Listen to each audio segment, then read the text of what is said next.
Unforgettable মাইলসে তোমাদের সবাইকে স্বাগত।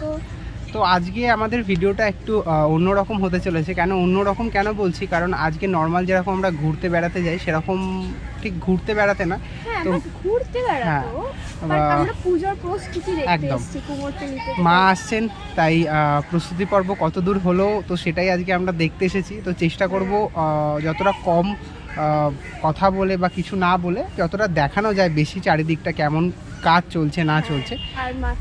আর মাত্র কয়েকদিন বাকি, আর আমরা বাঙালি বস, তো আমাদের তো পুজো ছাড়া চলে না। এই আসবেই ভালো, সত্যি কথা। চলে এলে না কোথাও দিয়ে ওই 4-5টা দিন কেটে যায়, বোঝাই যায় না। তো এই আসবে এটার যে ফিলিংস আছে না, সেটা একটা আলাদাই ফিলিংস, ঠিক নয় কি? একদম। তো বেশি কথা না, আমরা সোজা হাওড়া থেকে শোভাবাজার ঘাটে চলে এসেছি। আর এবার শোভাবাজার ঘাট থেকে এবার যাবো আমরা কুমোরটুলি। চলো যাওয়া যাক। হ্যাঁ, ওকে, বাই।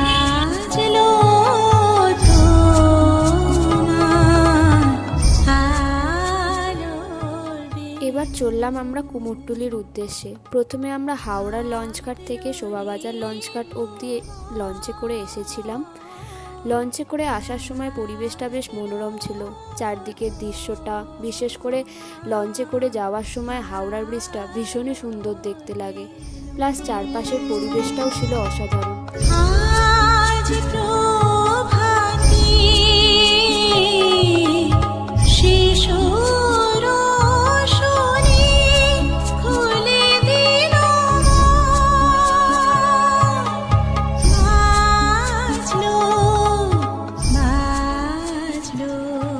চলো এবার শুরু করি। আগের ভিডিওতে আমরা তোমাদের বলেছিলাম পতিতালয় ও গঙ্গার পলিমাটি, গোমূত্র, গোবর মা দুর্গার প্রতিমা তৈরিতে কতটা গুরুত্বপূর্ণ। তোমরা যারা ওই ভিডিওটা এখনও দেখোনি, আমাদের ডেসক্রিপশন বক্সে তার লিঙ্ক দিয়ে দিয়েছি, দেখিয়ে এসো একবার। আশা করি তোমাদের ভালো লাগবে। একদিকে পবিত্রতা শুভ্রতার প্রতিকৃতি হচ্ছেন মা দুর্গা, আর অন্যদিকে তারই মূর্তিতে ব্যবহার করা হয় অসুচিত তথাকথিত অপবিত্র এলাকার মাটি। বলা হয় যে পুরুষ মানুষ পতিতালয়ে গিয়ে যখন বারঙ্গনার সঙ্গে মিলিত হন, তখন তারা জীবনে সঞ্চিত সমস্ত পুণ্য সেখানে ফেলে আসেন আর সংগ্রহ করেন প্রচুর পাপ। পুরুষের পুণ্যের জন্যই নাকি এই জায়গার মাটি এত বেশি পবিত্র। বলা বাহুল্য যে মায়ের কাছে এই সমাজে প্রত্যেক নারীরাই রয়েছেন সবার উপরে, তাই মা দুর্গার প্রতিমা তৈরিতে এই জায়গার মাটি কিন্তু খুবই আবশ্যক।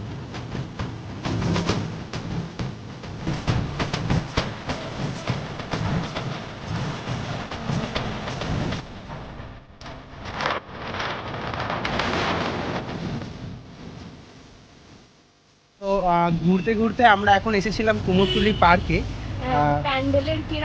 কতটা কিরকম কাজ কিন্তু দেখাই যাচ্ছে, এখনো পর্যন্ত কাজ এখন অনেক বাকি আছে। মাঠে যে কয়েকদিন বাকি, কিন্তু হয়ে যাবে তার মধ্যে। এখনো মোটামুটি 15-16 দিন বাকি আছে। তো গোটা মাঠটাই এখন একদম ফাঁকা, এখানে মেলা বসবে, সমস্ত কিছু কাজ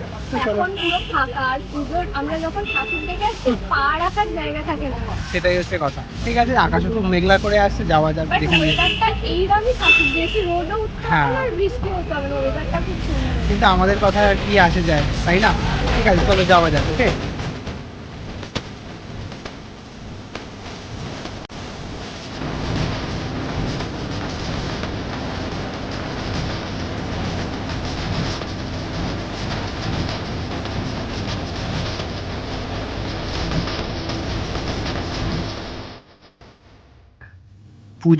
পুজোর মাত্র আর কদিন।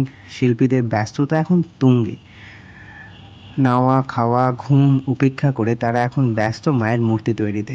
আমাদের বাঙালিদের মুখে হাসির জন্য এক গুরুত্বপূর্ণ ভূমিকা পালন করেন তারা। আর মা আসার আনন্দে আমরাও থাকি আত্মহারা। আর মনেই থাকে না বলুন তো, যে মা তো আসে বছরে একবার। তাই আমার মনে হয় যে আসবেই যে একটা ফিলিংস আছে না, এই ফিলিংসটা কিন্তু চলে এলে আর ওই 4টে দিনের মধ্যে নেই। আজকে মা আসবে এটাই ভালো। চলে এলে তো পুজোর ওই 4টে দিন না হঠাৎ করেই যেন শেষ হয়ে যায়। চলে এলেই মায়ের বিদায়ের পালা গোনার দিন শুরু হয়ে যায়। ষষ্ঠী, সপ্তমী, অষ্টমী, নবমী, হঠাৎ করে দশমী চলে আসে। তাই এই 2-3 সপ্তাহ, 1 মাস 2 মাস আগে থেকে মা আসছে, এটার মধ্যে একটা আলাদা আনন্দ লুকিয়ে আছে, তাই না? চণ্ডী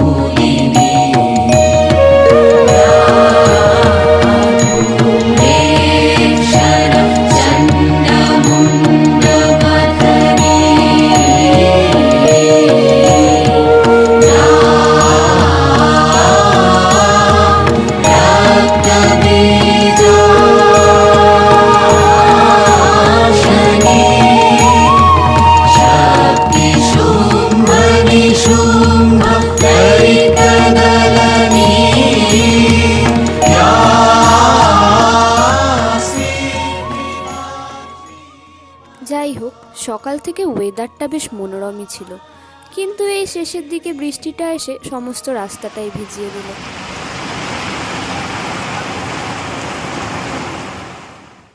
যাই হোক না কেন, পুজো আসতে বাকি আর কদিন। সবাইকে শুভ শারদীয়ার অগ্রিম শুভেচ্ছা। সবার পুজো খুব ভালো কাটুক এই কামনা করি। আমাদের ঠাকুর দেখার পর্ব শেষ হয়ে গেছে, এবার বাড়ি যাব। বাড়ি যাওয়ার সময় এটা খাচ্ছি, কালা খাট্টা ফ্লেভার। হ্যাঁ। তো আমাদের ঘোরা অলমোস্ট কমপ্লিট। একদিনে সব ঠাকুর দেখে নিয়েছি। একদম একদিনে আমরা সব ঠাকুর দেখে নিয়েছি। তো অ্যাকচুয়ালি কুমোরটুলি এলে একদিনে সব ঠাকুর দেখা হয়ে যায়, ঠিক আছে। তো সব ঠাকুর, অনেক ঠাকুর মণ্ডপেই কাছাকাছি তৈরি হয়। তো মোটামুটি আজকে প্রায় কত হবে, 400-500 ঠাকুর দেখে ফেলেছি মনে হয়, ঠিক আছে। তো খুব ভালো ভালো ঠাকুর আসে, খুব ভালো ভালো ঠাকুর দেখেছি। তো পুরো ভিডিওটা আমরা যথেষ্ট ভালো করে করার চেষ্টা করেছি, ঠিক আছে। তো দেখো ভিডিওটা, সবাই দেখে জানিও কেমন লাগলো ভিডিওটা। আর ইচ্ছা আছে, হ্যাঁ বিশাল ব্যস্ততা, প্রচুর ভিড়, আজকে বিশাল ভিড় ছিল, হ্যাঁ। তো ইচ্ছা আছে দুর্গাপুজোর সময় যতটুকু আমরা ঘুরবো ততটুকু ভিডিও করা, যাতে সবাই দেখতে পায় বাড়িতে বসে। তো ভিডিওটা যদি ভালো লেগে থাকে তাহলে ঠিক আছে, আর ঠিক আছে, বাই।